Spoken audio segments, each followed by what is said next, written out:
তো আমরা প্যানামিকে hot spring দেখে এখন চলে এসেছি আবার স্যান্ডিউন্সে, কিন্তু এটা কিন্তু হুন্ডারের স্যান্ডিউন্স নয়, এটা হচ্ছে সুমুরের স্যান্ডিউন্স। তো দেখো জায়গাটা তোমাদেরকে ঘুরে দেখাই, দাও 1 মিনিট ভালো করে দেখাচ্ছি।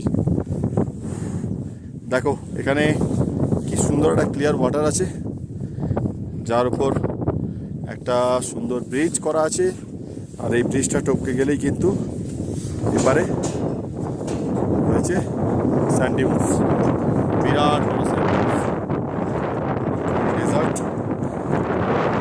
এখানেও ক্যামেল রয়েছে, ক্যামেলের একটা এখানে থাকে আস্তাবল রয়েছে, ক্যামেল থাকে। আর জায়গাটা দেখো অপূর্ব সুন্দর, একদম ফাঁকা নির্জন, কেউ নেই, শুধু তুমি আর তোমার পার্টনার, আর কেউ না।